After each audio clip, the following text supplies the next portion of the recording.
So hi and hello everyone, welcome to future vision study centre. இன்னைக்கு நம்ம shorts வீடியோவில் என்ன பார்க்க போகிறோம் அப்படின்னு பார்த்தீங்க அப்படின்னா, முல்க் ராஜ் ஆனந்த் எழுதின கூலி அப்படின்ற நாவலை பற்றி தான் பார்க்க போகிறோம். ஓகே, ஸோ நான் இங்கே கொடுத்துருக்க பிக்சரில் இருக்க இவர் தான் வந்து முல்க் ராஜ் ஆனந்த்.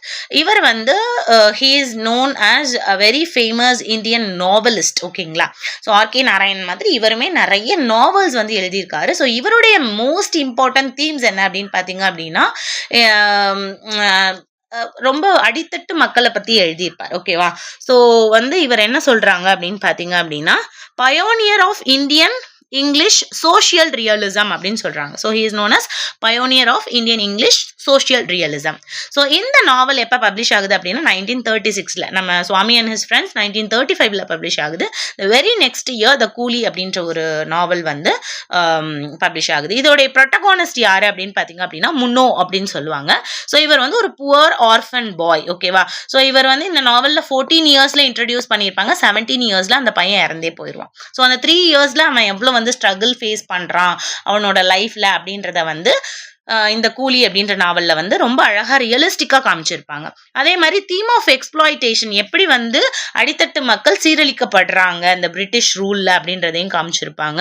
ஸோ எப்படி வந்து poor labourers and child workers வந்து கலோனியல் இந்தியாவில் எவ்வளோ சப்ரஸ் ஆனாங்க, ஃபைனலாக அவங்களோட உயிரை கொடுக்குற அளவுக்கு அவங்க சப்ரஸ் ஆயிருக்காங்க அப்படின்றத காமிக்கிறது தான் இந்த கூலி அப்படின்ற நாவல். அதே மாதிரி சோஷியல் ரியலிசம் அப்படின்னு பார்க்கும்போது ஆனந்த் வந்து என்ன பண்ணியிருப்பார், முல்க் ஆனந்த் வந்து என்ன சொல்லியிருப்பாரு அப்படின்னு பார்த்தீங்க அப்படின்னா, எதையுமே மறைச்சு ஒளிச்செல்லாம் காட்டியிருக்க மாட்டார். எப்படி சொசைட்டி இருக்கோ அப்படியே ரியலிஸ்டிக் பிக்சரா வந்து காமிச்சிருப்பார். Particularly poverty, class discrimination, injustice, இது எல்லாத்தையுமே வந்து அவருடைய நாவல்ல வெட்ட வெளிச்சமா காமிச்சிருப்பாரு, எந்த ஒளிவு மறைவும் இல்லாம. ஸோ அதனாலேயே இவருடைய நாவல்கள் வந்து என்ன பண்றாங்க அப்படின்னு பாத்தீங்க அப்படின்னா சோஷியல் ரியலிஸ்டிக் நாவல்ஸ் அப்படின்னு சொல்லி சொல்றாங்க. நான் சொன்ன மாதிரி he is pioneer of English social realism அப்படின்னு சொல்றோம் இல்லையா. ஸோ ஏன் அப்படின்னா பாவர்ட்டி, கிளாஸ் டிஸ்கிரிமினேஷன், இன்ஜஸ்டிஸை வந்து ஓப்பனா காட்டினால தான் அந்த பேர் வந்து அவருக்கு. அதே மாதிரி நிறைய இவர் வந்து டிஃப்ரெண்ட் ஒர்க் பிளேசஸை காமிச்சிருப்பாரு. எப்படி ஒரு ஹவுஸ் சர்வெண்டா இருந்தா ஒரு மனுஷன் எப்படி கஷ்டப்படுவான், ஃபேக்டரி ஒர்க்கர்ஸ் எப்படி கஷ்டப்படுறாங்க, ரிக்ஷா புல்லர்ஸ் எப்படி கஷ்டப்படுறாங்க, ஒரு பிரிட்டிஷ் ரூலர் கிட்ட வேலை பார்க்குறவங்க, ஹவுஸ் சர்வெண்டா வேலை பார்க்குறவங்க எவ்வளவு கஷ்டப்படுறாங்கன்ற மாதிரி டிஃப்ரெண்ட் சினாரியோஸை வந்து காமிச்சிருப்பாங்க.